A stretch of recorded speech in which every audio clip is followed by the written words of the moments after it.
ഭയഭക്തി കൊണ്ട് തന്റെ കുടുംബത്തിന്റെ രക്ഷയ്ക്കായി ഒരു പെട്ടകം. വളരെ മനോഹരമായ ഒരു വേദഭാഗ്യമാണ്, നിങ്ങൾക്കെല്ലാം സുപരിചിതമാണ് എന്ന് കരുതുന്നു.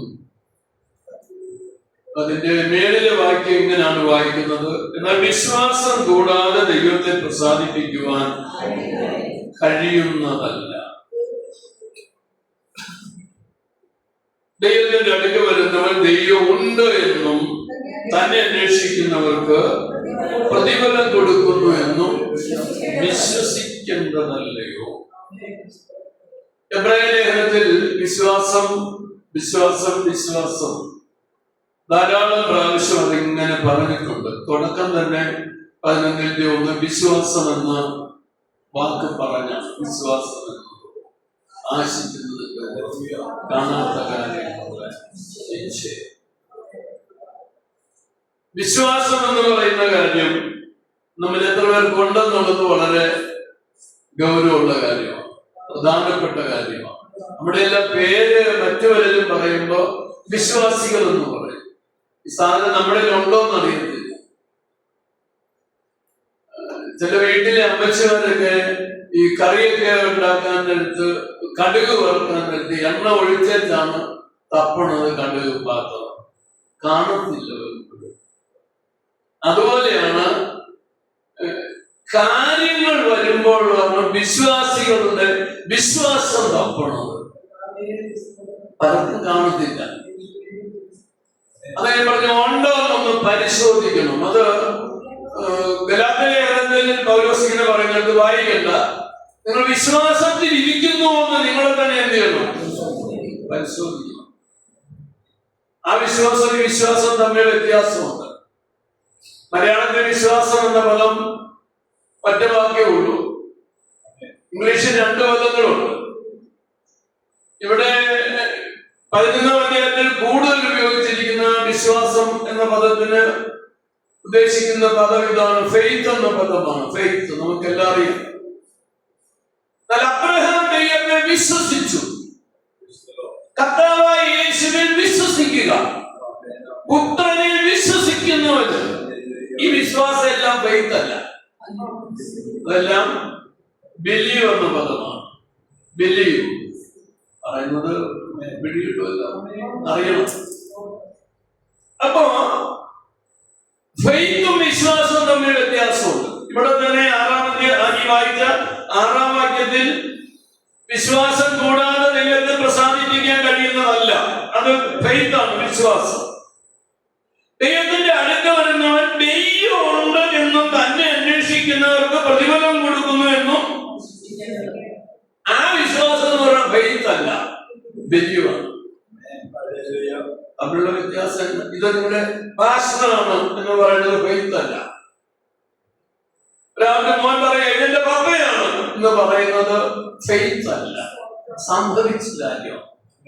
യേശു കർത്താവാണ്, വിശ്വസിക്കുന്നത് സംഭവിച്ച കാര്യമാണ്.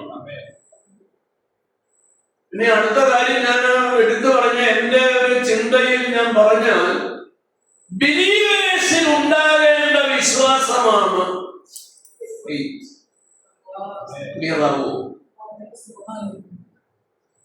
ആദ്യം നമ്മൾ എന്തായിരിക്കണം? ബിലീവേഴ്സ് ആയിരിക്കണം. കർത്താവിൽ വിശ്വസിക്കണം.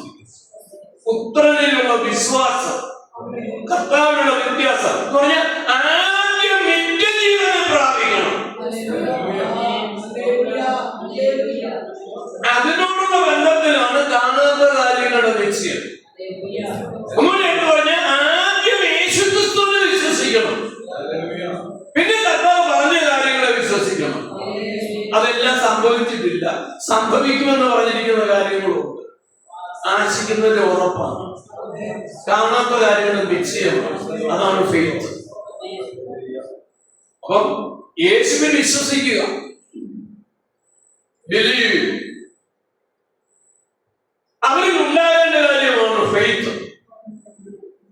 കർത്താവിൽ ആദ്യം വിശ്വസിക്കണം. അതാണ് അബ്രഹാം ദൈവത്തെ വിശ്വസിച്ചു. അത് ഫെയ്ത്ത് അല്ല, ബിലീവാണ്. എന്നുവെച്ചാൽ വ്യക്തിയിലുള്ള വിശ്വാസം. വസ്തുവിലുള്ള വിശ്വാസമല്ല, വ്യക്തി.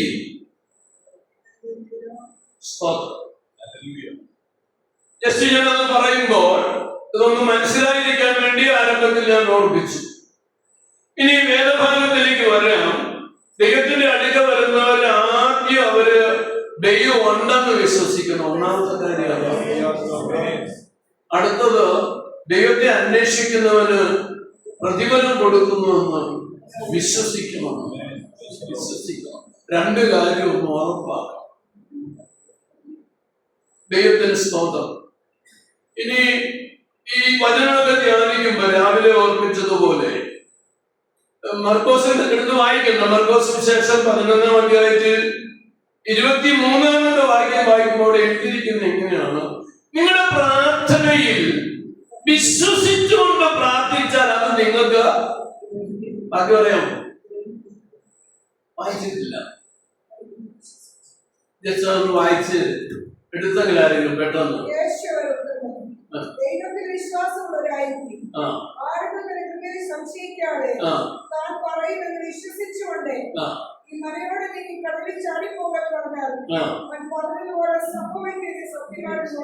അടുത്തത്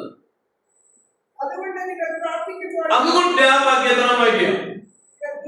23. അതാ ഞാൻ 23 അത് വായിച്ചു. അതൊന്ന് വായിച്ചേ. അതുകൊണ്ട് നിങ്ങൾ പ്രാർത്ഥിക്കുമ്പോൾ യാചിക്കുന്നതൊക്കെയും ലഭിച്ചുവെന്ന് വിശ്വസിപ്പിൻ, എന്നാൽ അത് നിങ്ങൾക്ക് ഉണ്ടാകും. വചനം കേട്ടോ നിങ്ങൾ? ഇപ്പൊ ഇല്ല, ഇല്ലാത്ത കാര്യം എന്താകും? വിശ്വസിച്ചാൽ ഉണ്ടാകും. ഇത് പറഞ്ഞത് ഒന്നുമില്ലായ്മ സകലത ഉളവാക്കിയ ദൈവം പറഞ്ഞത് നിങ്ങളുടെ പ്രാർത്ഥനയിൽ വിശ്വസിച്ചുകൊണ്ട് നിങ്ങൾ ചോദിക്കുന്ന കാര്യം വിശ്വസിച്ചുകൊണ്ട് പ്രാർത്ഥിക്കാൻ തയ്യാറായ അത് നിങ്ങൾക്ക് ഉണ്ടാകും. ഈ പ്രാർത്ഥനയ്ക്ക് ശക്തിയുണ്ട് പ്രിയരെ. ഇല്ലാത്തതിനെ ഉളവാക്കാൻ കഴിയും. നമ്മുടെ അപ്പനില്ലാത്തത് ഉളവാക്കിയവരല്ലേ? മക്കൾക്ക് എന്തേലും അതിനകത്തൊരു പങ്ക് വേണ്ടേ? നിങ്ങളുടെ മുഖം കണ്ടിട്ട് നിങ്ങൾക്കൊരു സന്തോഷം എന്താണെന്ന് എനിക്കറിയത്തില്ല. നമ്മുടെ അപ്പച്ചൻ ഈ കാണുന്നതെല്ലാം ഉണ്ടാക്കിയത് എന്തേലും വസ്തുവിൽ നിന്നാണോ? നമുക്കൊരു മേശ ഉണ്ടാക്കണമെങ്കിൽ എന്തേലും വേണം. എന്തേലും ഇല്ലാതെ എന്തേലും രാവിലെ പറഞ്ഞ പോലെ സമാധാനം ഉണ്ടാക്കണം എന്ന് പറഞ്ഞപ്പോ ഞാൻ ചില കാര്യം ദോശ ഉണ്ടാക്കുന്ന കാര്യം പറഞ്ഞില്ല. അപ്പൊ ദോശ ഉണ്ടാക്കണ എന്തെങ്കിലും വേണം. അപ്പൊ നമ്മുടെ ദൈവം ഈ കാണുന്നതെല്ലാം ഉളവാക്കിയത് എന്തെങ്കിലും വസ്തുവിൽ നിന്നല്ല. അത് ബൈബിൾ പറയുന്നു, വാക്കിനാൽ ഉളവാക്കി. ദൈവത്തിന്റെ വചനം, ദൈവത്തിന്റെ വാക്കിന് ശക്തിയുണ്ട്. ഹല്ലേലൂയ. നമ്മുടെ വാക്കിന്റെ ശക്തിയില്ലേ? വിശ്വസിക്കാൻ കഴിയണം. ഹല്ലേലൂയ. വിശ്വസിക്കാൻ കഴിയും. വിശ്വസിച്ചുകൊണ്ട് പ്രാർത്ഥിച്ചാൽ അത് നിങ്ങൾക്ക് ഉണ്ടാകും. വചനമാണ്. നിങ്ങൾ ഏറ്റെടുത്ത് വിശ്വസിച്ച് പ്രാർത്ഥിക്കണം. പിന്നൊരു കാര്യം, സംശയിക്കരുത്. പ്രാർത്ഥന വേണ്ടിയിട്ട് സംശയിക്കരുത്. ഉണ്ടാകുമെന്ന് പറഞ്ഞാൽ ഉണ്ടാകും. അതിനകത്ത് നല്ല ഉറപ്പ് വേണം. പ്രാപിക്കാൻ കഴിയും പ്രിയരെ, പ്രാപിക്കാൻ കഴിയും. രാവിലെ ഞാൻ പറഞ്ഞു, അന്നെ പ്രാർത്ഥിച്ചെഴുന്നേറ്റുമ്പോ സംശയമൊന്നുമില്ല. പിന്നെ അവിടെ മുഖം വാടിയില്ല. സ്തോത്രം. പ്രാർത്ഥിച്ചെഴുന്നേറ്റു എന്ന് വേണം പറയാൻ. അതവിടെ കണ്ണുകൊണ്ട് കണ്ടു. ഇന്ന് സന്ധ്യ ഞാൻ ഓർമ്മിക്കുകയാണ്, നിങ്ങൾ പ്രാർത്ഥനയ്ക്കിരിക്കുമ്പോൾ പ്രാർത്ഥിച്ചെഴുന്നേൽക്കുമ്പോൾ വിശ്വസിച്ചുകൊണ്ടാണ് എഴുന്നേൽക്കുന്നതെങ്കിൽ ആ കാര്യം സംഭവിച്ചിരിക്കും. നമ്മുടെ വിശ്വാസം. ഹല്ലേലൂയ. നമ്മുടെ പ്രാർത്ഥനയ്ക്ക് വളരെ പ്രാധാന്യതയുണ്ട്. അപ്പൊ നമ്മുടെ പിതാവ് ആരാണെന്ന് അറിഞ്ഞു വേണം നമ്മൾ പ്രാർത്ഥനയ്ക്ക് ഇരിക്കാൻ. പ്രാർത്ഥന തമാശ അല്ല, ഏറ്റവും ഗൗരവമുള്ള കാര്യമാണ് പ്രാർത്ഥന. കാരണം പിതാവായ ദൈവത്തോടുള്ള അപേക്ഷയാണ് പ്രാർത്ഥന. അതിന് മറുപടിയുണ്ട്. സ്തോത്രം. ഇനി എല്ലാവരും പ്രാർത്ഥന മറുപടി കിട്ടാത്തതിന്റെ കാരണങ്ങൾ എന്താ? അത് വിവരിക്കാൻ പോയ സമയം പോലെ. ഈ ഫോണെല്ലാം എല്ലാവരും ഉണ്ടല്ലോ. ഞാനൊരു ഉദാഹരണം പറയാം, അങ്ങനെ പറഞ്ഞു വരുമ്പോഴേ സമയം പോലെ. ഈ ഫോൺ നമ്മുടെ ഉണ്ട്. നമ്മൾ ഫോൺ എടുത്ത് കല്ലോട്ട് പിടിച്ചിട്ട് ഹലോ എന്നാ ഉണ്ട് വിശേഷം പറഞ്ഞു തുടങ്ങൂ. ഫോൺ എടുക്കും, റിങ് ചെയ്യും, അല്ലെ കോൾ ചെയ്യും, അവിടെ ബെല്ലടിക്കും. ബെല്ലടിച്ചാലേ സംസാരിച്ച് തുടങ്ങിയല്ല. അവിടെ നിന്ന് നമ്മള് ഹലോ എന്ന് പറയുമ്പോഴാ ഇവിടെ പറഞ്ഞു തുടങ്ങണേ. പ്രാർത്ഥന എങ്ങനെയാണോ? നമ്മൾ ഇരിക്കുമ്പോഴേ തുടങ്ങുകയല്ലേ. കേൾക്കണമല്ലോ. അവിടെ കോണിന്റെ അറ്റത്ത് ഒരാൾ എടുത്തോ. ആ ഉറപ്പാണ് പ്രാർത്ഥനയുടെ ഉറപ്പ്. ദൈവം എന്റെ പ്രാർത്ഥന കേട്ടു എന്നുള്ള നമ്മുടെ അകത്ത് ഉറപ്പോടെ എഴുന്നേൽക്കാൻ കഴിഞ്ഞ പ്രാർത്ഥനയുടെ മറുപടി കണ്ടിരിക്കും നിശ്ചയം. അപ്പൊ പ്രാർത്ഥന ഗൗരവമുള്ളതാണ്. അതുകൊണ്ടാണ് കർത്താവ് പറഞ്ഞ് അറയിൽ കടന്ന് വാതിലടച്ച് രഹസ്യത്തിൽ കാണുന്ന പിതാവിനോട് പ്രാർത്ഥന പറഞ്ഞ മറ്റെല്ലാ ശബ്ദ കോലാഹലങ്ങളും ഒഴിവാക്കിയിട്ട് ലൈൻ ക്ലിയർ ആക്കുക. അതാണ് ഞാൻ ഉദ്ദേശിച്ച കാര്യം. ലൈൻ ക്ലിയർ ആക്കിയിട്ട് പറ. ഇനി പ്രാർത്ഥനയ്ക്ക് എത്ര സമയം എടുക്കുമെന്ന് എനിക്കറിയത്തില്ല. പക്ഷെ ഞാൻ പറയുന്നു ലൈൻ ക്ലിയർ ആക്കാൻ ഒത്തിരി സമയം വേണ്ട. പ്രാർത്ഥിക്കാൻ 2 മിനിറ്റ് മതി. പക്ഷെ ആ ദൈവസന്നിധിയിലുള്ള പ്രാർത്ഥനയുടെ ആ ദൈവത്തോട് ആ അന്തരീക്ഷത്തിലേക്ക് കേറി ചെല്ലെന്ന് പറഞ്ഞാൽ ഈ മനസ്സിലും നമ്മുടെ ചിന്തയ്ക്കകത്തും കിടക്കുന്ന ഈ സാധനത്തെ എല്ലാം കൂടി കുടഞ്ഞു കളഞ്ഞിട്ട് ആത്മാവാകുന്ന ദൈവത്തിന്റെ അടുക്കിലേക്ക് ഒന്ന് കേറി ചെല്ലാനുള്ള സമയം. അതിന് സമയം എടുക്കുന്നത് പ്രാർത്ഥിക്കാൻ 2 മിനിറ്റ് മതി. പക്ഷെ നമുക്ക് ആശയമില്ല. നമ്മൾ ചെല്ലുമ്പോഴേ പറഞ്ഞെന്ന് തുടങ്ങുക. കേട്ടോ ഇല്ലേ എന്നൊന്നും അറിയണ്ട. നമുക്കൊരു ടൈമുണ്ട്. അതാ ഞാൻ ഇപ്പൊ മുമ്പ് പറഞ്ഞില്ലേ, നമ്മളൊരു സമയം വെച്ചിട്ടുണ്ട്. ഇനി നമ്മള് ദൈവത്തിന് പോലും നമ്മൾ സമയം കൊടുക്കും. ഞാൻ രാവിലെ 10 മണി മുതൽ ഇരിക്കും, ഉപവാസമാണ്. 1 മണി വരെ ഇരിക്കും. എന്തേലും ചെയ്യാൻ പ്ലാനുണ്ടെ അതിനിടയ്ക്ക് വന്ന് ചെയ്തു പോകണം. നമുക്ക് ടൈമുണ്ട്. ദൈവ സമയം ഉണ്ടാക്കി വന്ന് ഈ സമയത്ത് ചെയ്തു പോകണം. എന്നാലും ദൈവം ചെയ്യുന്നുണ്ടോ? കാരണം മക്കളല്ലേ, വിളിച്ച ദൈവമല്ലേ, ദൈവം ചെയ്യും. നമ്മുടെ അത്രയും അഭിമാന പ്രശ്നമൊന്നും ദൈവത്തിനില്ല കേട്ടോ. ദൈവത്തിന് സ്തോത്രം. ഞാൻ ഈ വരുന്ന ഭാഗത്തിലോട്ട് വരാം. വിശ്വാസത്താൽ നോഹ അതുവരെ കാണാത്തതിനെ കുറിച്ച് അരുളപ്പാടുണ്ടായിട്ട് ഭയഭക്തി കൊണ്ട് തന്റെ കുടുംബത്തിന്റെ രക്ഷയ്ക്കായി ഒരു പെട്ടകം തീർത്തു. നോഹ പെട്ടകം പണിതത് തന്റെ കുടുംബത്തിന്റെ രക്ഷയ്ക്കാണോ? ഉൽപ്പത്തി പുസ്തകം പഠിച്ച ദൈവം നോഹയോട് പെട്ടകം പണിയാൻ പറഞ്ഞപ്പോ തന്റെ കുടുംബത്തിന് വേണ്ടിയാണോ ഇത്രയും വലിയ പെട്ടകം ഉണ്ടാക്കാൻ പറഞ്ഞത്?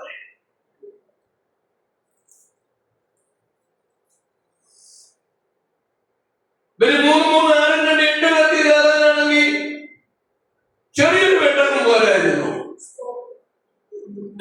പിന്നെ ഇവിടെ എഴുതിയത് തന്റെ കുടുംബത്തിന്റെ രക്ഷയ്ക്കായി പെട്ടകം തീർത്തു എന്ന് ഓരോ ആത്മാവിൽ എഴുതിയതാണ്. സത്യവചനമാണ്. എന്താണ് ഈ പറഞ്ഞിരിക്കുന്നത്? ഇനി ഞാൻ അധികം മുന്നോട്ട് അതിനകത്തൊന്നും പോകുന്നില്ല. ഈ നോഹയുടെ കാലഘട്ടത്തെ കുറിച്ച് നിങ്ങൾക്കറിയാം. നോഹയുടെ കാലഘട്ടം ചിന്തിച്ച് ഒത്തിരി വിഷമിക്കണ്ട. ഇപ്പൊ ഏകദേശം അതിന്റെ ഒരു സ്റ്റാർട്ടിംഗ് പോയിന്റ് നിൽക്കുക. നോഹയുടെ അന്നത്തെ കാലഘട്ടത്തിന്റെ ഒരു എനിക്ക് അതിന്റെ എല്ലാം പറയാൻ അറിയത്തില്ല. പക്ഷെ ഇപ്പൊ കല്യാണം കഴിക്കാതെ തന്നെ ഒന്നിച്ച് ജീവിക്കാൻ അതിനെന്തോ പറയണം,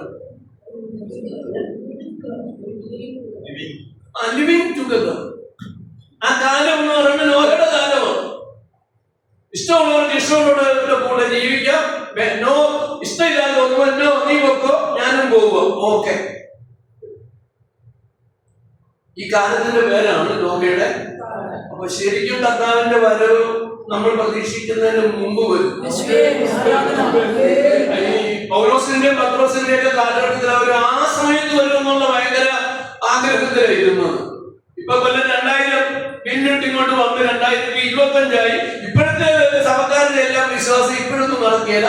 നമ്മുടെ കല്യാണം, മക്കളുടെ കല്യാണം കഴിഞ്ഞ് പിന്നെ വീടും വെച്ച് അങ്ങനെ നീട്ടി കൊണ്ടുപോവുക, നമ്മൾ തന്നെ കൊണ്ടുപോവുക. പക്ഷെ ഓർത്തോണം, നനയ്ക്കാത്ത സമയത്ത് അറിയാത്ത നാഴിക.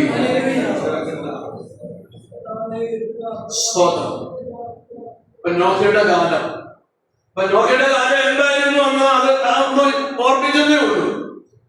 അതുപോലെ വഷളത്വം നിറഞ്ഞ ദൈവഭയം ഉണ്ടായിരുന്ന അല്ല ഇല്ലായിരുന്ന ഒരു കാലഘട്ടം, വളരെ മോശമായി മനുഷ്യൻ ജീവിച്ചു പോകുന്ന ഒരു കാലഘട്ടം. നോഹയുടെ പിതാവിന്റെ പേര് ലാമേക്ക്, ലാമേക്കിന്റെ പിതാവിന്റെ പേര് മെഥൂശലൻ. വായിച്ചിട്ടില്ലേ? ഏറ്റവും കൂടുതൽ പ്രായമുണ്ടായിരുന്ന മനുഷ്യന്റെ പേര് ചോദിച്ചാൽ പറയുമോ? മെഥൂശലൻ. 969 വയസ്സ്. ഇതൊക്കെയായിട്ട് ബന്ധമുള്ളത് കൊണ്ടാണ് ഓർപ്പിക്കുന്നത്. മെഥൂശലന്റെ മകനാണ് ലാമേക്ക്, ലാമേക്കിന്റെ മകനാണ് നോഹ, ആശ്വാസപുത്രൻ. മെഥൂശലൻ എന്ന വാക്കിന്റെ അർത്ഥം മൃത്യു എന്നാണ് അർത്ഥം, മരണം സംഭവിക്കും എന്നൊരു അർത്ഥമാണ് അതിനുള്ളത്. മെഥൂശലന് 969 വയസ്സായപ്പോൾ നോഹയ്ക്ക് 600 വയസ്സായി. മനസ്സിലാകുന്നുണ്ടോ? ജലപ്രളയം ഉണ്ടായി, എല്ലാം നശിച്ച ആ സമയത്ത് മെഥൂശലന് 969 ആയി. നോഹയ്ക്ക് 600 വയസ്സായി. നിങ്ങൾ വേണ്ട വീട്ടിൽ പോയിട്ട് ഈ പുസ്തകത്തെ എടുത്ത് കണക്ക് കൂട്ടി എടുത്താൽ അറിയാം, ക്ലിയർ ആയിട്ട് മനസ്സിലാവും.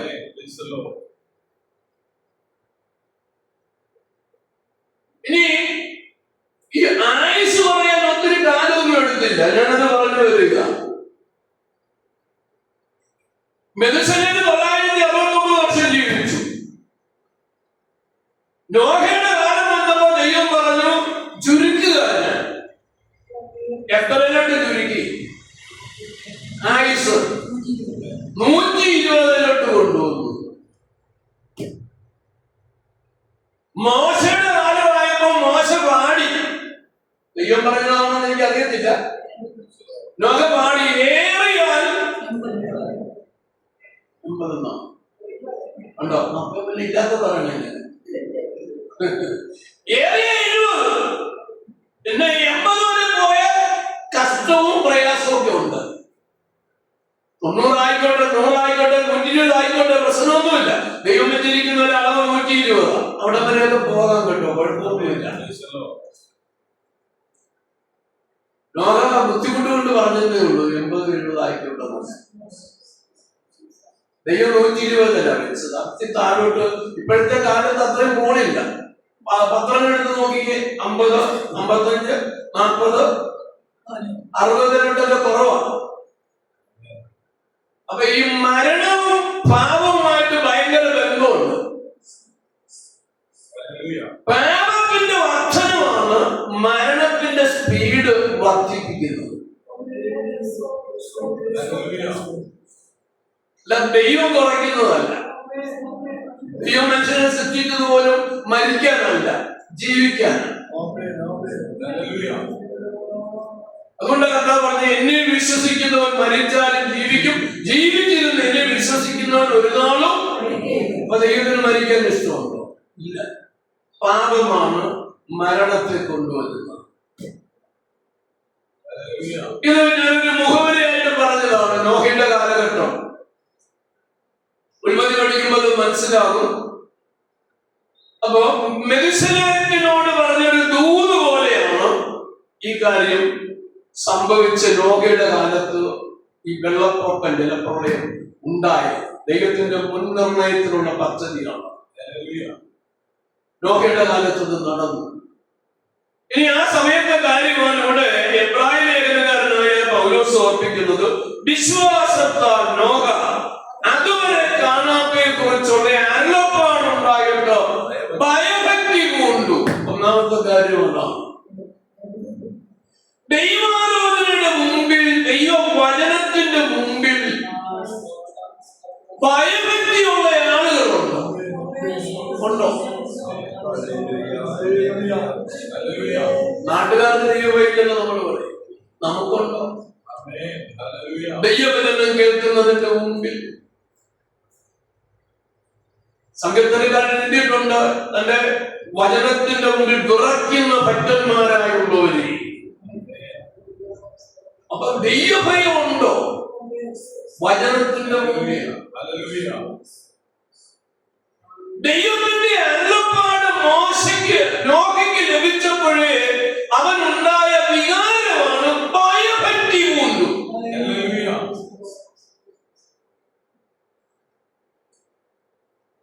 സ്തോത്രം.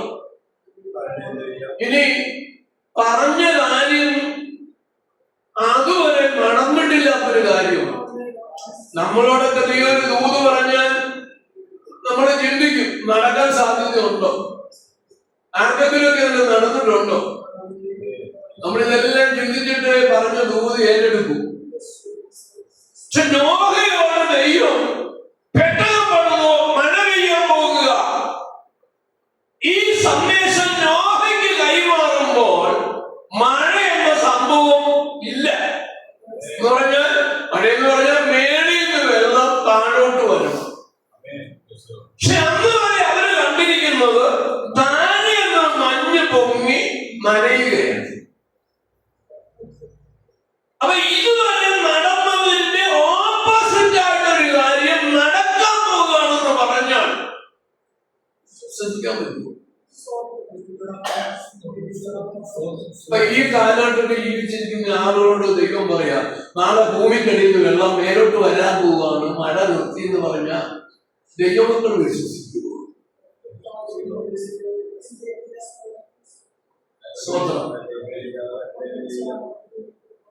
അപ്പൊ ഉറവകളും ആളുകളും തുറക്കാൻ ദൈവത്തിന് പറ്റും. കാരണം ഈ ഭൂമിയെ തന്നെ നിർത്തിയിരിക്കുന്നത് നാസ്തിത്വത്തിന്മേലാണ്, വെള്ളത്തിലാണ് നിൽക്കുന്നത് ഈ സംഭവം. അപ്പൊ താഴെയുള്ള വെള്ളം, ആകാശത്തിന്റെ മേളിലുള്ള വെള്ളം.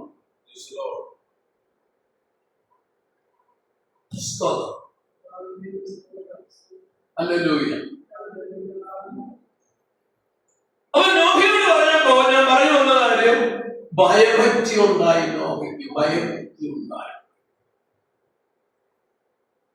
താൻ പെട്ടകം പണിതു. ഞാനത് ദീർഘിച്ചു കൊണ്ടുപോകുന്നില്ല.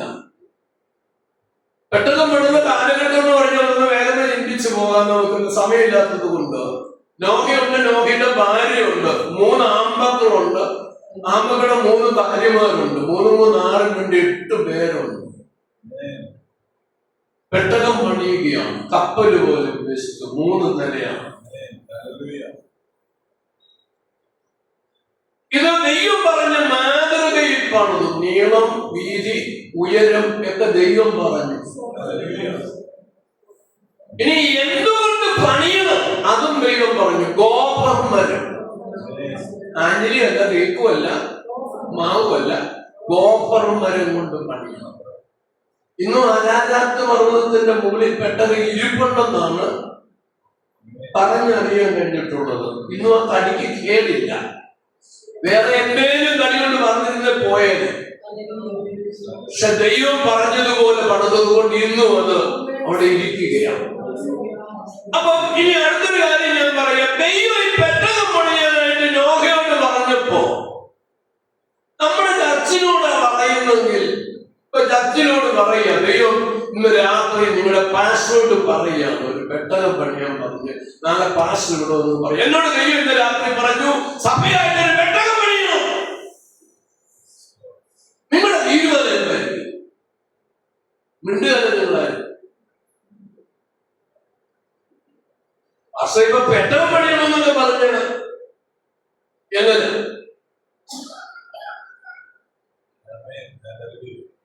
നോഹയോട് ദൈവം ഈ കാര്യം പറഞ്ഞപ്പോഴത്തേക്ക് എന്നെ മലയാള ഭാഷ പറഞ്ഞ് കമ്മിറ്റി കൂടിയില്ല, റെസിപ്റ്റ് അടിച്ചില്ല, ഗുഡ് ന്യൂസ് പരസ്യം കൊടുത്തില്ല.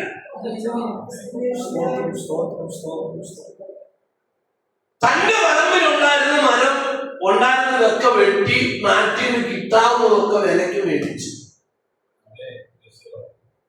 ഇത് പണിതത് പറമ്പ് വെച്ച് തന്നെ, അല്ലാതെ വെള്ളത്തിന്റെ എനിക്ക് കൊണ്ടൊന്നും പറഞ്ഞില്ല. പറമ്പ് വെച്ച് പണിയാണ്.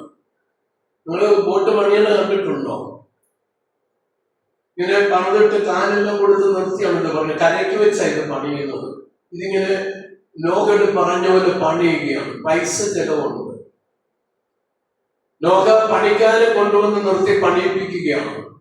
രാവിലെ ഇറങ്ങും മരം വെട്ടാൻ ആളുകളെ കൊണ്ട്. ഗോപർമര എവിടാ ഉള്ളത് വാങ്ങിച്ച്. അപ്പൊ നാട് മുഴുവൻ എറിഞ്ഞു. നോഹച്ചായൻ പെട്ടകം പണിയുകയാണ്. അത് ഗോപർമര കൊണ്ടാണ് പണിയുന്നത്. ആർക്കൊക്കെ കയറാമെന്ന് പറയുന്നത് എന്തോ പറ്റിയെന്നറിയത്തില്ല. ഇതുവരെ നടന്നിട്ടില്ലാത്ത കാര്യമാണ് പുള്ളിക്കാരൻ പറയുന്നത്.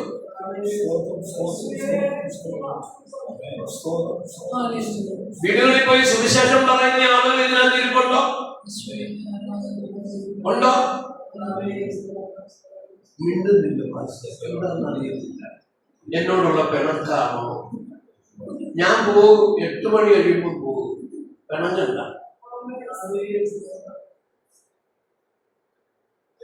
സുവിശേഷം പറയുന്നില്ലെങ്കിൽ അയ്യോ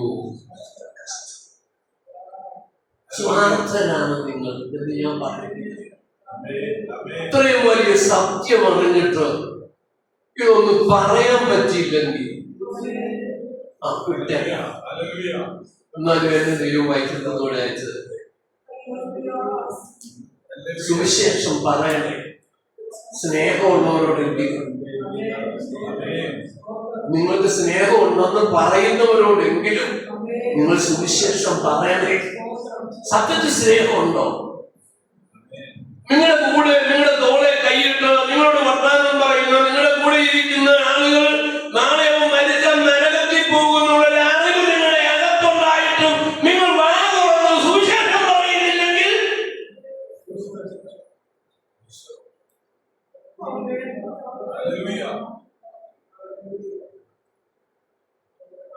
അവൻ പൊക്കോട്ടെ, ഞാൻ ഈശ്വർ ചെയ്തിരിക്കില്ല, ഞാൻ എന്ന് പോകുന്നു. ഒന്ന് പറയണേ സ്നേഹമുള്ളവരോടെങ്കിലും.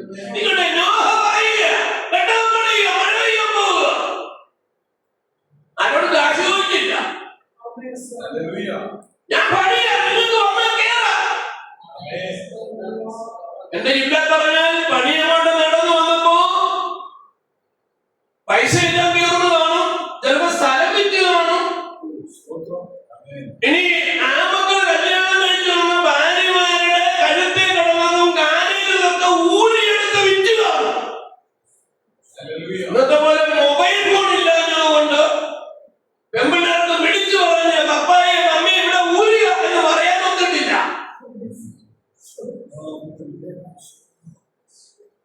എല്ലാ സോഴ്സും തനിക്ക് ഉണ്ടായിരുന്നത് ഉപയോഗിച്ചെന്ത് ചെയ്തു? ഇത് പറയാനേ ഞാൻ പറയണല്ലോ. തന്റെ കുടുംബത്തോടുള്ള ബന്ധത്തിൽ എല്ലാ സോഴ്സും താൻ എന്ത് ചെയ്തു? വിനിയോഗിച്ചു. പക്ഷേ നോഹ മാതൃകയുള്ളവനായിരുന്നു. കാരണം താൻ പറഞ്ഞ കാര്യം ഭാര്യയും അനുസരിച്ചു, മക്കളും അനുസരിച്ചു, കെട്ടിക്കൊണ്ടുവന്ന മക്കളും അനുസരിച്ചു.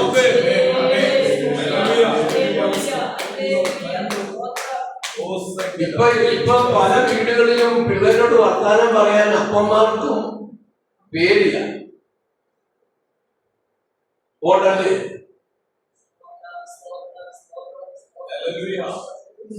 നോഹ പറഞ്ഞതുപോലെ, ദൈവം പറഞ്ഞതുപോലെ നോഹ പെട്ടകം പണി നടത്തി.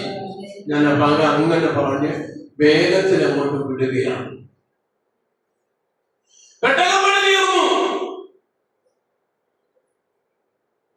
ദൈവം പറഞ്ഞ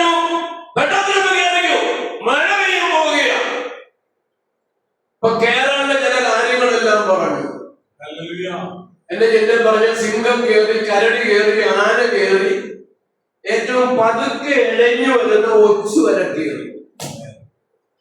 കേട്ടില്ലേ? എല്ലാം കയറി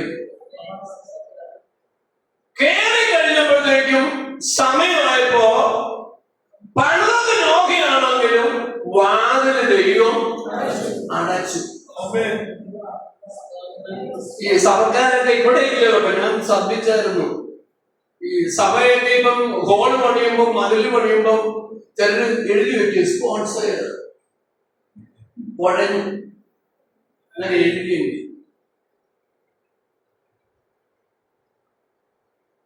ഈ സ്വതന്ത്രകാഴ്ച ഇട്ടു അത് പാസ്റ്റർ എടുക്കും, അല്ലെങ്കിൽ എന്താ ചെയ്യണമെന്ന് എനിക്ക് അറിയത്തില്ല. അത് പിന്നെ ആ 500 എന്നാന്ന് പറയാൻ പറ്റൂ.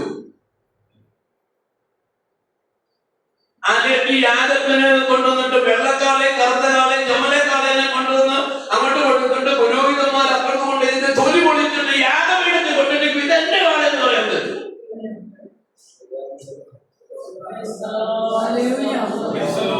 ദൈവത്തിന്റെ സന്നിധി കൊടുത്തു, അത് ക്രമീകരിച്ച് വന്നു കഴിഞ്ഞാൽ പിന്നെ നമ്മുടെ അല്ല, ഇത് ദൈവത്തിന്റെ പറയാം.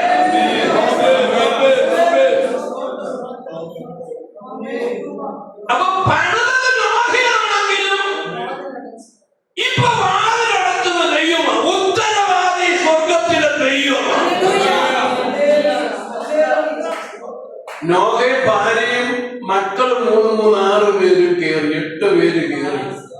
വാതിലടച്ചെന്റെ കാറ് എന്നാന്ന് ചോദിച്ചെന്ന ബുദ്ധിമുട്ടുണ്ടാകാതിരിക്കണം. ഇനി ഭാര്യ പറഞ്ഞ അടിയനെങ്ങാനും വന്നാൽ കയറ്റാതിരിക്കാൻ പറ്റൂ, കയറിട്ടേലും കയറ്റിയാലും അതിനുള്ള ചാൻസ് കൊടുത്തില്ല. വെള്ളം പൊങ്ങി വരുമ്പോഴേ കയറിട്ട് കൊടുത്താണെങ്കിലും കയറ്റിയേക്കാന്ന് വെക്കാൻ വകുപ്പില്ല. പോട്ടെ, ഇവരെ കയറിയുള്ളൂ, വേറെ ആരും കയറിയില്ല. വെള്ളം പൊങ്ങി എന്ന് വെച്ചാൽ ഇതിനൊക്കെ കയറി പെട്ടെന്ന് കഴിഞ്ഞപ്പോഴത്തേക്കും ഈ വണ്ടിയൊക്കെ എടുക്കാൻ അറിയാൻ മേലാത്തൊരു ബസ്റ്റേറിട്ട് എടുക്കുമ്പോഴത്തേക്ക് ഇരിക്കുന്നവരെങ്ങനെ ഒന്ന് ഇളകണത് പോലെ പെട്ടെന്ന് ഇളകി എന്ന് പറഞ്ഞാൽ ഗീറയിലായി, വെള്ളത്തിലായി. അങ്ങനെ ഉയർന്ന് എല്ലാ മലകളും കുന്നുകളും താഴെയായി, പെട്ടകം മേളിലായി. സ്തോത്രം. ഇനി അടുത്ത കാര്യം, ജനൽ വഴി പെമ്പിള്ളേർ പുറത്തേക്ക് നോക്കി കഴിഞ്ഞപ്പോഴത്തേക്കും എല്ലാം വെള്ളത്തിലായി. ആദ്യം മുട്ടുമടക്കി ദൈവത്തെ ആരാധിച്ച് പാടി എന്ന് പറഞ്ഞാൽ ഈ പർവ്വതത്തിലോട്ട് ഈ മിസ്രൈമിന് വിടുവിക്കപ്പെട്ട ജനം ഈ മരുഭൂമിയിലോട്ട് കയറിയപ്പോ ബാഗിനകത്ത് ആദ്യം തപ്പെടുത്തത് ആരാന്നറിയാമോ? എന്നെ എടുക്കാൻ കാര്യം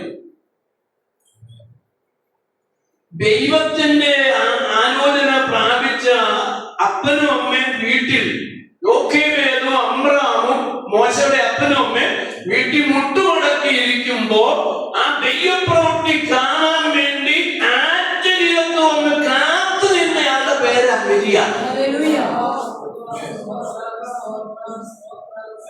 അപ്പോ ഇവൻ സാധാരണ വ്യക്തിയല്ല. മോശയുടെ രണ്ട് ശിശു ആരെന്ന് കണ്ടു? സുന്ദരൻ. എന്റെ ഇംഗ്ലീഷ് മീഡിയം കൊടുത്തിരിക്കുന്ന പ്രോപ്പർ ചൈൽഡ് എന്നാണ്. എന്ന് പറഞ്ഞാൽ കാലഘട്ടത്തിൽ ജനിക്കേണ്ടവനാണെന്ന് ഇവന് നമുക്ക് മനസ്സിലായി. ഈ നമ്മുടെയൊക്കെ പ്രോബ്ലം നല്ല വാക്ക് പറയുകയല്ല.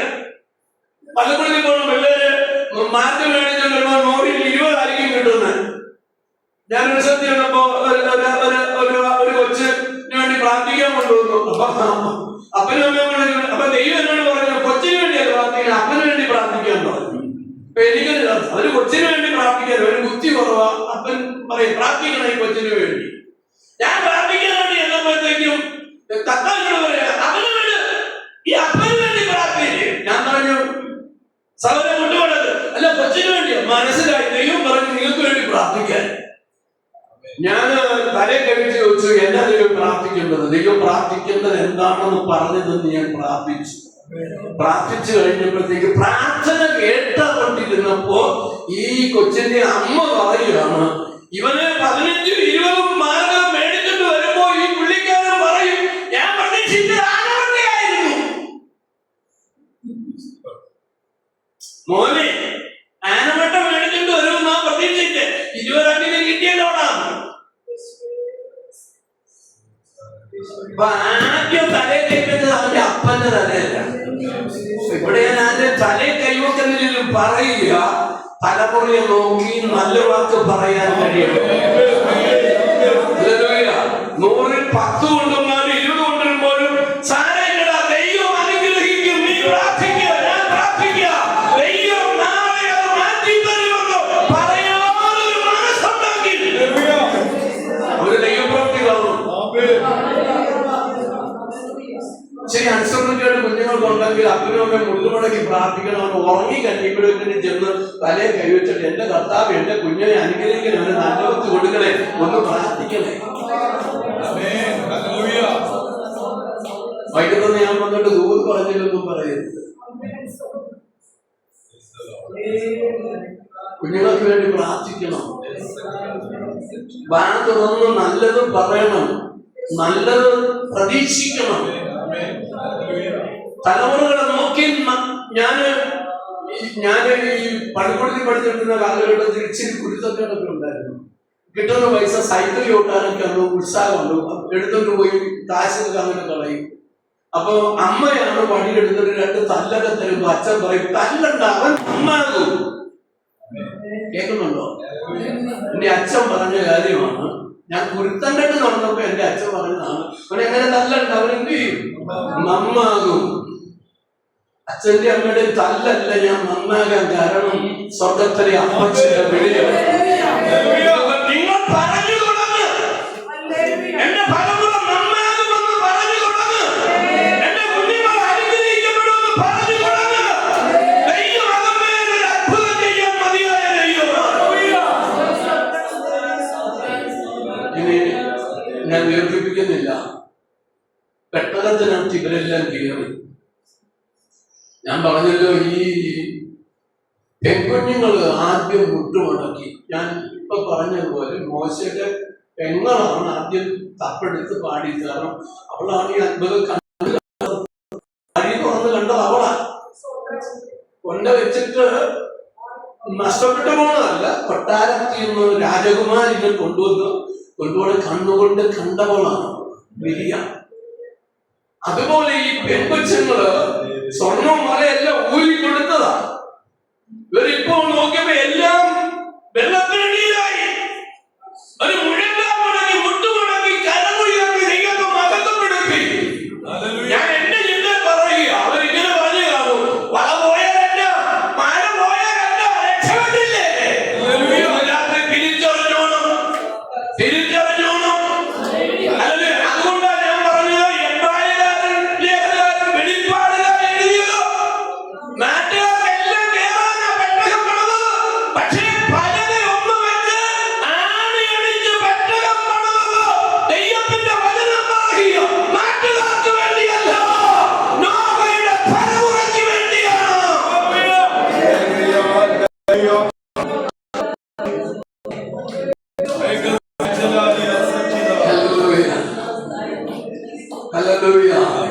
മനസ്സിലാകുന്നുണ്ട്. ഞാൻ ഒന്നുകൂടി എടുത്തു പറയാം. ഇപ്പൊ കൊടുക്കുമ്പോഴത്തേക്ക് പറയും കർത്താവിന് വേണ്ടിയാണ്, കർത്താവിന്റെ വേലയ്ക്ക് വേണ്ടിയാണ് എന്നൊക്കെ പറയും. നിത്യത ചെല്ലുമ്പോൾ അറിയാം കൊടുത്തതൊന്നും കർത്താവിന് വേണ്ടിയല്ല, നമുക്ക് നമ്മുടെ തലമുറയ്ക്കും വേണ്ടിയാണ്. വിശ്വസിക്കുന്നവരൊന്ന് സ്വന്തം പറഞ്ഞാണേ. ഹല്ലേലൂയ. ഇത് പരമമായ സത്യമാണ്. അപ്പൊ നോഹ തന്റെ കുടുംബത്തിന്റെ രക്ഷയ്ക്കായിട്ടൊരു പെട്ടകം പണിതു. എബ്രായലേഖനകാരൻ എഴുതി, നമ്മുടെ ജീവിതത്തിൽ ലഭിക്കുന്ന സമയം നമ്മുടെ കുടുംബത്തിന്റെ രക്ഷയ്ക്കാണെന്ന് തിരിച്ചറിഞ്ഞ് ചെയ്യാനൊരു മനസ്സ് ദൈവത്തിന് സ്തോത്രം. ഇനി ഒറ്റ കാര്യങ്ങളിൽ പറഞ്ഞിട്ട് ഞാൻ വേഗത്തിൽ എന്റെ അനുഭവം പറയാൻ താല്പര്യപ്പെടുകയാണ്. സമയപരിമിതി നിന്നുകൊണ്ട് ഞാനത് ഓടിച്ചു പോകുന്നത്. പെട്ടകത്തിന്റെ പ്രാധാന്യത അറിയണം. അതോടെ ഒന്ന് പറഞ്ഞ് ഞാൻ അവസാനിപ്പിക്കാം. പെട്ടകത്തിൽ ആനയുണ്ട്, പുലിയുണ്ട്, കരടിയുണ്ട്, ഒച്ചുണ്ട്, സിംഹമുണ്ട്, മുയലുണ്ട്, എല്ലാം ഉണ്ട്. സ്തോത്രം. ഹല്ലേലൂയ. മുള്ളമ്പന്നി എന്ന ആത്മാവിലായി. മുള്ളമ്പന്നി ആത്മാവിലായി. ഉള്ളപ്പണി ആത്മാവിലായപ്പോഴത്തേക്കും ഇപ്പുറത്ത് മുയലച്ചാൻ ഇരിപ്പുണ്ടെന്ന് പുള്ളിക്ക് അറിയാറില്ല. മനസ്സിലായോ? ഞാൻ കൂടുതൽ ദീർഘിപ്പിക്കുന്നില്ല, ഇങ്ങനെ പറയത്തൊന്നുമില്ല, സമയമുള്ള മൂന്നാണ്. ആനയ്ക്ക് തുമ്മൽ വന്നു, ചെറിയൊരു ജലദോഷം, തുമ്മൽ ഇങ്ങോട്ട് വന്നപ്പോ ഉറുമ്പച്ചാച്ചൻ ഇരിപ്പുണ്ടെന്ന് അറിയാം. അതുകൊണ്ട് ആന ഇങ്ങനെ നന്നായി തുമ്മിയ ഉറുമ്പ് തെറിച്ച് പുറത്തു പോകും. ആന നേരെ തുമ്മൽ വന്നപ്പോഴത്തേക്ക് തുമ്പയ്ക്ക് ചുരുട്ടി ഇങ്ങോട്ട് വരും.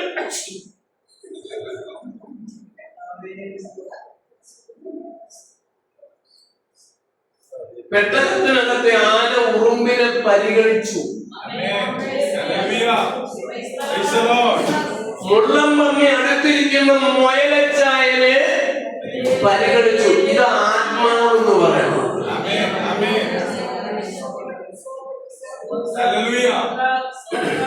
ഇനി ഒറ്റ കാര്യം കൂടി പറഞ്ഞാൽ വിടാം. കുറുക്കനച്ചായം വെച്ച് സിംഹാച്ചാനോട് ചോദിക്കുക, ഇങ്ങനെ ഇരിക്കണ ഇതെങ്ങനെ അഡ്ജസ്റ്റ് ചെയ്യുന്നു? കുറുക്കൻ ആരോട് ചോദിക്കുക? സിംഹ അച്ചായനോട് ചോദിക്കുക, അച്ഛാ ഇത് എങ്ങനെ അഡ്ജസ്റ്റ് ചെയ്യുന്നു?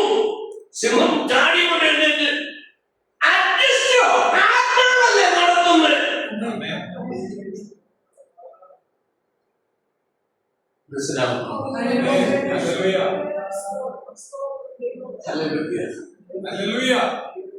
പെട്ടകത്തിൽ അങ്ങനെ ആയിരുന്നെങ്കിൽ അതാണ് പുതിയ നിയമസഭ. ഒന്ന് കരമൊഴി ഉയർത്തി സ്തോത്രം ചെയ്താൽ ദൈവത്തിന്റെ ആത്മാവിനാൽ പണിയപ്പെടണം. ദൈവത്തിന് സ്തോത്രം. കർത്താവിന് നന്ദിയോടെ സ്തോത്രം. അപ്പോ ഭയഭക്തി കൊണ്ട് താൻ ചെയ്തത് തന്റെ കുടുംബത്തിന്റെ രക്ഷയ്ക്കായി. നമ്മുടെ ഓരോ ശുശ്രൂഷകളും ജീവിതത്തിലെ ഓരോ പ്രവൃത്തികളും നഷ്ടമല്ല പ്രിയരെ. നമുക്ക് നമ്മുടെ തലമുറയുടെയും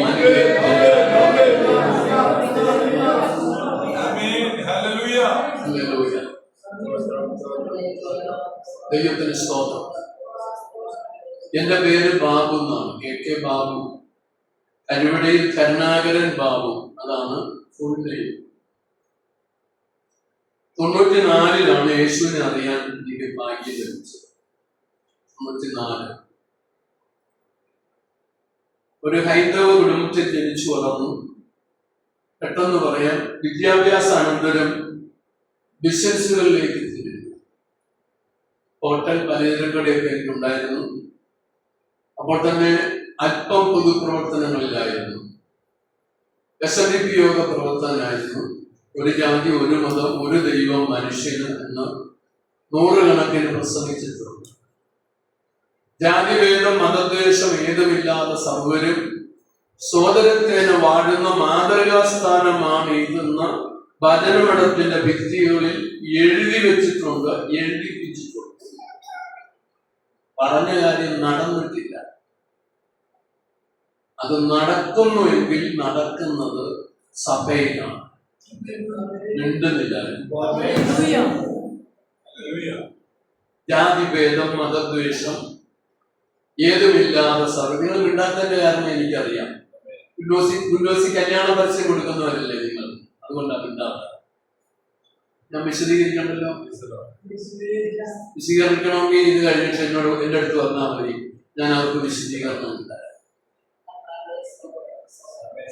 ഓക്കെ, അതങ്ങനെ ഇരിക്കട്ടെ. അപ്പൊ അത് പ്രസംഗിച്ച ആളാണ്. പക്ഷെ അമ്മ നടക്കാത്ത കാര്യം യേശു എന്റെ ഹൃദയത്തിൽ വന്നപ്പോൾ എന്റെ പ്രസംഗം യാഥാർത്ഥ്യമായി. അമേരിക്ക പോയാലും ജപ്പാനിൽ പോയാലും അല്ലെങ്കിൽ ഇന്ത്യയിൽ ഏത് സ്ഥലത്ത് പോയാലും വൈക്കത്തായാലും ഇവിടെയായിരുന്നാലും എവിടെയായാലും അപ്പാന്ന് വിളിക്കാൻ ഒറ്റ ആളെ പ്രപഞ്ചത്തിന്റെ സൃഷ്ടിതാവായ പിതാവിനെ അല്ലെ ദൈവത്തെ അപ്പാന്ന് വിളിക്കാൻ ഭാഗ്യം ലഭിച്ചതാണ് എന്റെ ജീവിതത്തിലെ ഏറ്റവും വലിയ ഭാഗ്യം. അതാണ് എന്റെ ഏറ്റവും വലിയ സന്തോഷം. മുമ്പ് അങ്ങനെയല്ലായിരുന്നു. വൈക്കത്തപ്പൻ, ഗുരുവായൂരപ്പൻ, ഏറ്റുമാനൂരപ്പൻ, ചോറ്റാനിക്കര അപ്പനല്ല, അമ്മയാണ്. പള്ളി ശരിയാണ്. അങ്ങനെ അവിടെ വൈക്കത്ത് പള്ളി ശബരിയാരി പുണ്യാലാണ്, അപ്പുറത്ത് ഗീവർഗീസാണ്, അപ്പുറത്ത് കൊച്ചു ത്രേസ്യയാണ്, അങ്ങോട്ട് മാറിയ വേറെ ആളാണ്. അമ്പലവും പള്ളിയും മാറുമ്പോ അപ്പനും അമ്മയും മാറും, പുണ്യാളനും പുണ്യമതിയും മാറും. പക്ഷേ പ്രപഞ്ചത്തിന്റെ സൃഷ്ടിതാവായ ദൈവത്തെ പിതാവേ എന്ന് വിളിക്കാനുള്ള ഭാഗ്യം ലഭിച്ചവരാണ് സഭയ്ക്കകത്തിരിക്കുന്ന ദൈവമക്കൾ. ആ സന്തോഷമാണ് ഏറ്റവും വലിയ കരുണാകരന്റെ അവകാശം കിട്ടിയില്ലെങ്കിൽ എനിക്ക് ദുഃഖമില്ലാത്തയാളാണ്. ഞാന് വീട്ടിൽ നിന്ന് വന്നപ്പോ ഇവർക്കെല്ലാം അറിയാം, ഞാൻ അവകാശം പറഞ്ഞ് നിന്നില്ല. എന്റെ അന്യന്മാരോട് പറഞ്ഞു വീതിച്ചെടുത്തു എന്ന് പറഞ്ഞു. വൈക്കത്തേക്ക് വന്ന് വാടക വീട്ടിൽ താമസം തുടങ്ങിയ ആളാണ്. കാരണം എനിക്കൊരു അവകാശം സ്വർഗത്തിലുണ്ട്, നല്ല ഉറപ്പാണ്. പക്ഷെ എന്നെ ദൈവം ലജ്ജിപ്പിച്ചില്ല കേട്ടോ. എല്ലാം വിട്ടിട്ട് ഞാൻ ഇറങ്ങി പോകുന്നതാണ്. എനിക്ക് വൈക്കത്തൊരാൾ വിളിച്ച് ഒരല്പ സ്ഥലം എനിക്ക് തന്നു. എന്നോട് ചോദിച്ചു, അല്പ സ്ഥലം തന്നാ വാങ്ങിക്കൂ? ഞാൻ പറയും 2 ദിവസം കഴിഞ്ഞിട്ട് പറയാം. എന്റെ ചർച്ചിലെ സഹോദരൻ ഇരിക്കുന്നത് ഇരുത്തിക്കൊണ്ടാ പറയാം. 2 ദിവസം കഴിഞ്ഞിട്ട് പറയാം.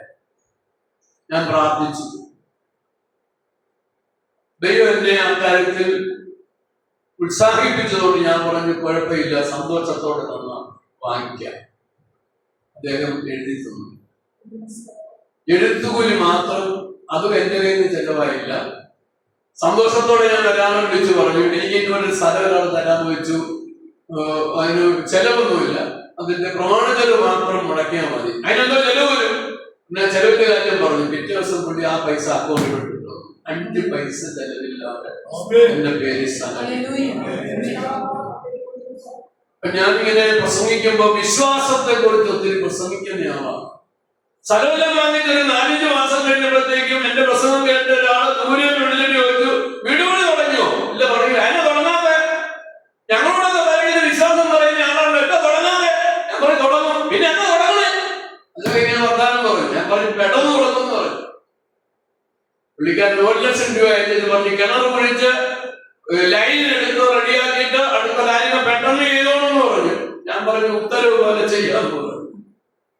ശരിക്കും പറഞ്ഞാൽ പൈസ കൊണ്ട് പ്ലാൻ തയ്യാറാക്കി, ഒരു കിണർ റെഡിയാക്കി, വയറിംഗ് ചെയ്ത്, അല്ല ഈ ലൈനും എടുത്ത് കാര്യങ്ങൾ ക്രമീകരിച്ചു. ചുരുക്കി പറഞ്ഞാൽ 2024 ജനുവരി മാസം 2-ാം തീയതി സ്ഥലം എന്റെ കൈ കിട്ടി. 2025 ജനുവരി മാസം 2-ാം തീയതി വീട്ടിൽ കയറി താമസിച്ചു. എന്റെ അപ്പന്റെ വകയല്ല, അമ്മയുടെ വകയല്ല, സ്വന്തക്കാരുടെ വകയല്ല, എന്റെ സ്വർഗത്തിലെ അപ്പച്ചന്റെ. അതുകൊണ്ടാണ് ഞാൻ സ്നേഹത്തോടെ നിങ്ങളോട് പറഞ്ഞത്, പ്രാർത്ഥിക്കാൻ മനസ്സ് വെച്ചാൽ കഴിയാത്ത ഒരു കാര്യവുമില്ല. ദൈവത്തിൽ നിന്ന് സ്വന്തം പറയാമോ? 100 അനുഭവം വേണം നിങ്ങളോട് ഞാൻ പങ്കുവെക്കാൻ. നിങ്ങൾ ഇരിക്കത്തില്ല, സമയം പോരാത്തത് കൊണ്ട്. ഞാൻ സുവിശേഷ വേലയ്ക്ക് ഇറങ്ങി വീട് വിട്ട് എന്റെ വൈക്കം ടൗണിലോട്ട് പോരുമ്പോ അന്ന് വിശ്വാസികൾ ആരുമില്ല കേട്ടോ. ഞാൻ ആദ്യമായി സ്നാനപ്പെടുത്തി പ്രിയപ്പെട്ടവരുടെ കുടുംബത്തിലുള്ളവരെയാണ്. 4 പേരെ സ്നാനപ്പെടുത്തിയാണ് വൈക്കത്ത് വേല ആരംഭിക്കുന്നത്. അവർക്ക് സ്വതന്ത്രകാഴ്ച എന്നാന്ന് അറിയത്തില്ല. ഞാൻ ഇതുവരെ സഭയിൽ ദശാംശം കൊണ്ടുവന്ന് ഇന്നുവരെ പറഞ്ഞിട്ടില്ല. പക്ഷെ അവർക്ക് കിട്ടുന്നതിന്റെ മുമ്പിൽ ഇഷ്ടം പോലെ തന്നെ.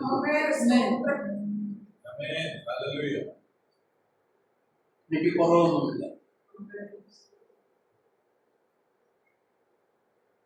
വിശ്വാസത്താൽ വീട് വാടകയ്ക്ക് ഒരെടുത്ത് തുടങ്ങി.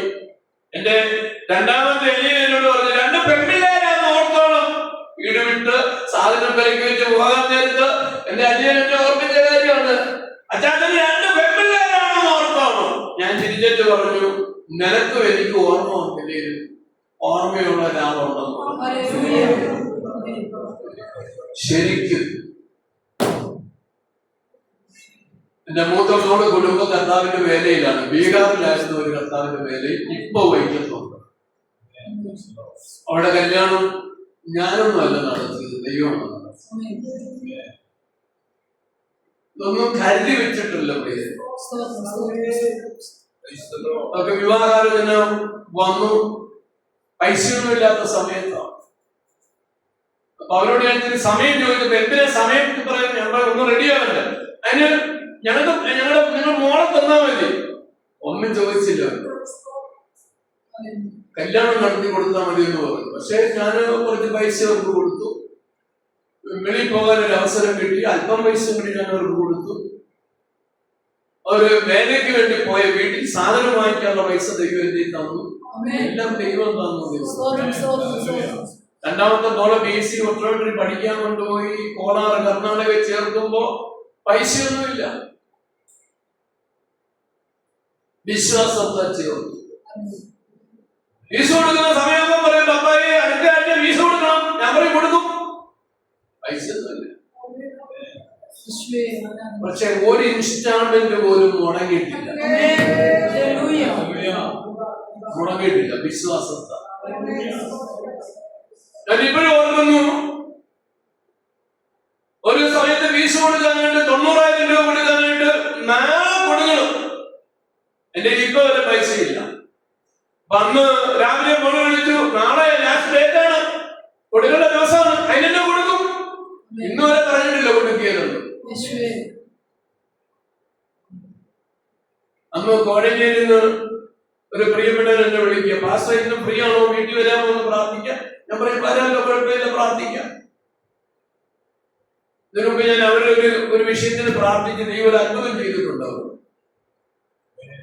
ഞാൻ അവിടെ നിന്ന് അവർക്ക് വേണ്ടി പ്രാർത്ഥിച്ച് വചനമൊക്കെ പങ്കുവെച്ച് എനിക്ക് ചായയൊക്കെ തന്നു, അതെല്ലാം കഴിച്ച് ഇറങ്ങാൻ നേരത്തെ ഒരു കവർ തന്നു. വീട്ടിൽ കൊണ്ടുവന്ന് നോക്കിയപ്പോ 90,000 രൂപ.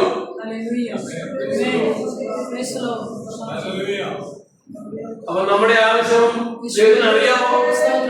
ഞാനതുകൊണ്ട് സഭയെ പഠിപ്പിക്കുകയും ചെയ്യും, ഞാൻ പറയുകയും ചെയ്യും. എന്റെ ആവശ്യം ഞാൻ അറിയുന്നതിന് മുമ്പേ അറിഞ്ഞ് അതിനുവേണ്ടി കരുതുന്ന ഒരു ദൈവം. ഒന്ന് സന്തോഷത്തോടെ സ്വന്തം. എന്റെ ജീവിത അനുഭവം മുഴുവൻ അങ്ങനെ മുഴുവൻ.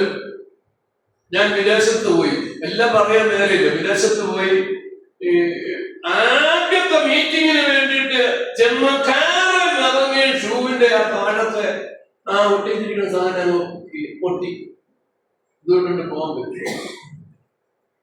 ഞാൻ വിഷമിച്ചു. കൂടെ വന്ന ആള് പറഞ്ഞു, നമുക്ക് വാങ്ങിക്കാൻ വരുന്നു കട, പക്ഷെ പോകാൻ സമയമില്ല. ഞാൻ പറഞ്ഞത് തയ്ക്കാൻ എന്തെങ്കിലും വാങ്ങുമ്പോ ഞാൻ കാറിന്റെ പറ്റ നിന്നിട്ട് ആ പണിക്കാരൻ പോയി എന്തോ തരുന്നത് ഒന്നൊട്ടിച്ച് ഫിറ്റ് ചെയ്ത് വെച്ചു. അപ്പൊ ഞാൻ കാറിലിരിക്കുക, കാറിൽ കൊണ്ടുവന്ന് ഈ മനുഷ്യന് അതൊന്ന് ചെറുതായിട്ട് ഒട്ടിച്ച് ആ വീട്ടിലോട്ടൊന്ന് കയറാമെങ്കിലും നല്ല ഷർട്ടും പാൻറ്റൊക്കെ ഇട്ട് റെഡിയായി പ്രസംഗിക്കാൻ നിൽക്കല്ലേ. നിങ്ങളുടെ മുമ്പിലോട്ട് വരുമ്പോഴത്തേക്ക് കാപ്പി കുടിച്ചില്ല അറിയത്തില്ല, പക്ഷെ നിൽക്കുമ്പോ നിങ്ങൾ ആകെ ഒന്നൊരു ഫോട്ടോ എടുക്കല്ലേ. ഞാന് പറഞ്ഞൊന്നുമില്ല കേട്ടോ. ഞാൻ പിന്നെ ഈ ഷൂ നേരെ കാറിൽ നിന്ന് ഇങ്ങോട്ട് എടുത്തിട്ട് കണ്ടല്ലോ അല്ലേ. അതാ പറഞ്ഞ 1 മിനിറ്റ് പോലും വേണ്ട പ്രാർത്ഥനയ്ക്ക്. എന്റെ അനുഭവത്തിൽ പറഞ്ഞു, ഒറ്റ വാക്ക് പറഞ്ഞേച്ചു ആ പോയ ഷൂ ഇട്ട് പതുക്കനെ കാലിങ്ങനെ അനക്കാതെ വെച്ച് വീട്ടിൽ കയറി ഊരിട്ടു, അകത്ത് കയറി പ്രാർത്ഥന കഴിഞ്ഞു. അവിടുത്തെ അച്ഛൻ ഒരു കവർ പോക്കറ്റ് ഇട്ടു തന്നു, ഫുഡൊക്കെ തന്നു, കഴിച്ച് ഇറങ്ങാൻ വേണ്ടി അവിടുത്തെ ആന്റി ഓടി വന്നിട്ട് പോകല്ലേ ക്ലാസ്സിലെ. എന്ത് പറ്റി? 1 മിനിറ്റ് വെയിറ്റ് ചെയ്യണേ. വെയിറ്റ് ചെയ്തു. ഒരു കവർ കൊണ്ടുവന്നിട്ട് തുറന്ന് താഴോട്ട് വെച്ചിട്ട് ഇത് പാഴാണോ നോക്കിക്കേ. ഞാൻ ഇട്ടപ്പോ കൃത്യം. ഞാനൊരു ആന്റി എന്റെ അച്ഛനോട് വാങ്ങിച്ചതാ, ഇച്ചിരി കുറവാണ്. നമ്മ ഈ കുറയ്ക്കാൻ എന്നാ കാരണം? KK ബാബുവിന്റെ ഷൂ പൊട്ടിയ കാര്യം തമ്പുരാനാക്കി അറിഞ്ഞത് ഇന്ന് സംഭവിക്കാൻ സ്നേഹത്തോടെ പറയുക. കർത്താവുമായിട്ടൊരു ബന്ധമുണ്ടോ? ഹല്ലേലൂയ. ഞാൻ ഉറപ്പിച്ച് പറയാം, ഇപ്പൊ ഞാനും പാസ്റ്ററുമായിട്ട് നല്ല ബന്ധമുണ്ടെങ്കിൽ എന്റെ എല്ലാ കാര്യവും പാസ്റ്ററോട് പറയേണ്ട കാര്യമില്ല. എല്ലാം ഞങ്ങൾ അടുത്ത ജീവിക്കുന്നവരാണെങ്കിൽ ഞാൻ പറയാതെ എന്റെ പല കാര്യവും ആർക്കറിയാം? പാസ്റ്റർക്ക് അറിയാം. അതുപോലെ ദൈവമായിട്ടൊരു ബന്ധത്തിൽ നടക്കാൻ ഇടയായ പ്രാർത്ഥനയുടെ വ്യാപ്തിയുടെ ആവശ്യമില്ല. പ്രാർത്ഥിക്കേണ്ടതല്ല കേട്ടോ ഞാൻ പറഞ്ഞേ.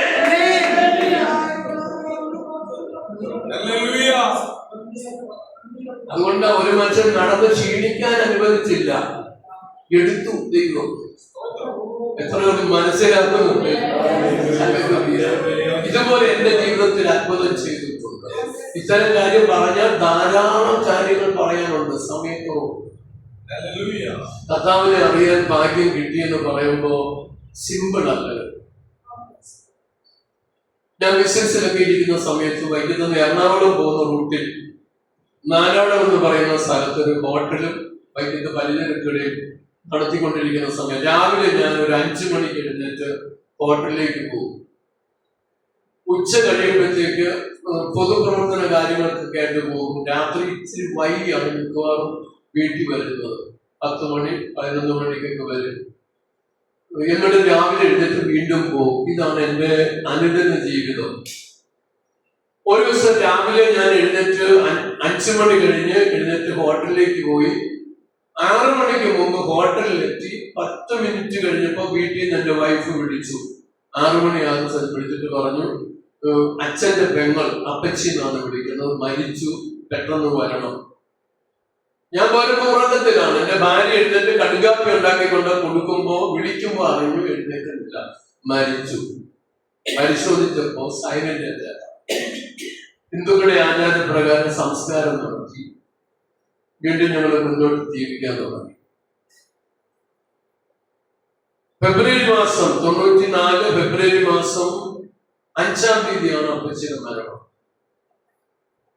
കുറച്ച് ദിവസം കൂടി മുമ്പോട്ട് പോയി. ഫെബ്രുവരി മാസം 28-ാം തീയതി അപ്പച്ചിയുടെ മരണം കഴിഞ്ഞ് 23-ാമത്തെ ദിവസം ഞാൻ വീട്ടിൽ ഉറക്കത്തിൽ എഴുന്നേറ്റ് വന്നില്ല. അതിനു മുമ്പ് ഒരു 5 മണി കഴിഞ്ഞ സമയത്ത് ഹോട്ടലിൽ നിന്ന് 2 പേര് കാറിൽ എന്റെ വീട്ടിലെത്തിയിട്ട് വിളിച്ചുണർത്തിയിട്ട് പറഞ്ഞു, എന്റെ ഹോട്ടലിലുള്ള എന്റെ അനുജൻ അനിൽകുമാർ, അന്ന് അവന് 24 വയസ്സ് പ്രായമുണ്ട്. ഞാൻ പോരുന്ന സമയത്ത് കാര്യങ്ങൾ നോക്കി നടത്തുന്നവനാണ്. 6-7 ജോലിക്കാരുണ്ട്. അത് കൂടാതെ അവന് കാര്യങ്ങളൊക്കെ ഡീൽ ചെയ്യുന്നത്. അവർ രാവിലെ 4 മണിക്ക് എഴുന്നേറ്റ് വർക്കെല്ലാം തുടങ്ങി. ഇവനെ ഒരു 4:30 മണി കഴിഞ്ഞ് ഇവനെ വിളിക്കുമ്പോൾ എഴുന്നേൽക്കുന്നില്ല. പെട്ടെന്നാണ് ഇവൻ എന്നെ വിളിക്കാൻ ആള് വരുന്നത്. ആള് വന്ന് എന്നെ വിളിച്ചു, അന്യന്റെ സുഖമില്ല, എന്ത് പറ്റി? കുഴപ്പമൊന്നുമില്ല, അങ്ങനെ ഹോസ്പിറ്റലിൽ കൊണ്ടുപോവുക, എന്നാൽ അവിടെ വരെ വരണം. ഞാൻ അവരുടെ കൂടെ വണ്ടിയിൽ കയറി. എന്റെ കുടുംബ വീട്ടിലുള്ള നേരെയുള്ള അനുജനെയും കൂടി വിളിച്ച് ഞങ്ങൾ ഒരുമിച്ച് വണ്ടിയിൽ കയറി എറണാകുളത്തേക്ക് പോകുന്ന റൂട്ടിലാണ്. വൈകിട്ട് നാനാട് അവിടെ വണ്ടി കൊണ്ട് നിർത്തി. ഞാൻ ഇറങ്ങുമ്പോൾ 100-ലധികം ആളുകൾ എന്റെ ഹോട്ടലിന്റെ മുമ്പിൽ തനിച്ചുകൂടി നിൽക്കുന്നുണ്ട്. എന്താ സംഭവിച്ചെന്നറിയാതെ എനിക്കൊരു വിറയൽ തോന്നി. ഇപ്പൊ 2 പേർ എന്നെ പിടിച്ചുകൊണ്ടാണ് ഹോട്ടലിന്റെ അകത്തേക്ക് കൊണ്ടുപോകുന്നത്.